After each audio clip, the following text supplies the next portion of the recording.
I was 18 years old when the Royal Navy paid me to disappear underwater for 6 months. No sunlight, no freedom, no phone, no way out.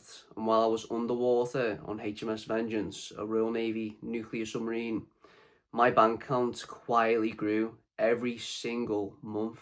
When I finally got back and turned my phone on, what I saw genuinely shocked me. Living underwater, you don't pay rent, you don't pay for food. The only outgoing I had was a phone bill. Normal life almost becomes an illusion. There's no Amazon, no Uber Eats. You can't just walk through shopping centres, go for food with your mates, or spend £100 every weekend going out like most people my age. The only place you could technically spend money on board was a tiny corner shop that sold sweets, chocolate, protein bars, which are my favourite, energy drinks. Beer was separate and only available during controlled drinking periods in the mess, normally 2 cans a day. My bill added up to around £700. The lad on my crew with the highest was around £1,000, and you couldn't even pay it until you got back. The reason submariners save so much money is because you physically cannot spend it while you're underwater. You can't even access your bank account. I wasn't qualified going into the deployment, so the only money entering my bank account was £1,400 a month after tax base pay, plus £150 a month bonus for being assigned to a submarine.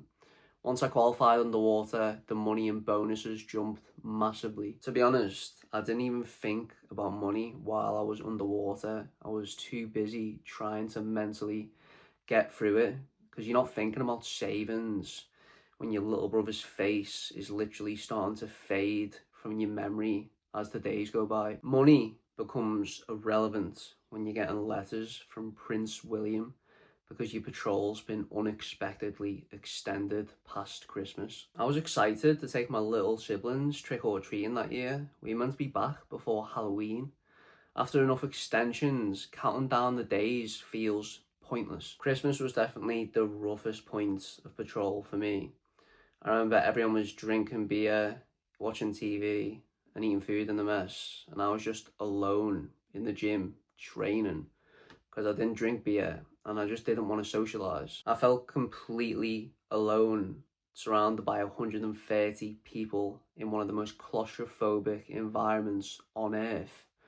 And the only people I did want to speak to were hundreds of miles away, and I couldn't say a single word to them. And as harsh as this sounds, after 6 months on deployment, you genuinely get sick of seeing the same people, having the same conversations in the same rooms, listening to the same music every single day. To the point where when I did get back and I seen someone that wasn't on my crew for the first time, it felt like seeing an alien. You could be best mates with someone on day one, and by the end, not even want to be in the same room as them.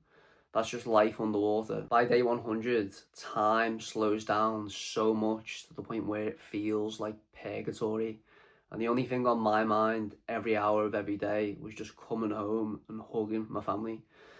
You're working 6 hours on, 6 hours off, but even in your time off, you're not always guaranteed it. At any moment, alarms can wake up the entire submarine instantly. Here are the bonuses I got whilst I was at sea, and this is where the money started stacking up as the patrol went longer and longer. I received a £5,000 golden hello, long separation allowance, even things like heat and sewage pay. And once we passed 100 days underwater, I started getting a £60 a day bonus just for being underwater for that long, which I didn't even realise I was getting until like day 120. That's how many bonuses there are. Because I qualified during the deployment, all my submariner pay and bonuses were backlogged until I returned to land. I didn't bring my phone with me because I wanted to qualify quicker, and obviously there's no signal underwater anyway, so I didn't check my bank account for 6 months. When I finally got back, turned my phone on and got signal, I checked my online banking app. I had around £13,000 in my account. I was used to seeing £1,400 a month after tax come in. I can't remember the exact numbers, but my first two pay slips back were something like £8,000 and £4,000 to £5,000. After 2 months of heavy backlogged post-patrol wages with barely any outgoings, I had way over £20,000 in my bank account at 18 years old. In total, from that 6 month deployment, I saved £17,500, and that calendar year, I earned £40,000. Something I never thought I'd do so shortly after leaving school. The first things I bought when I got back was a pair of off-white shoes and a Versace jumper for my first night out back with my mates. Other submariners weren't so good with the money. Some lived like kings for weeks after patrol and blew all of it. Others put deposits down on houses, bought cars. I personally saved mine. But the downside is while I was underwater, I missed my little brother's first full sentences. Submariners miss birthdays, Christmas, funerals, childbirths. It's just part of the job, but it's something money definitely can't buy back. If you're young and don't come from money, doing 1 or 2 patrols can genuinely change your financial life. But you pay for it in ways people on the outside don't fully understand. Yet somehow, despite everything, I'd do all of it again.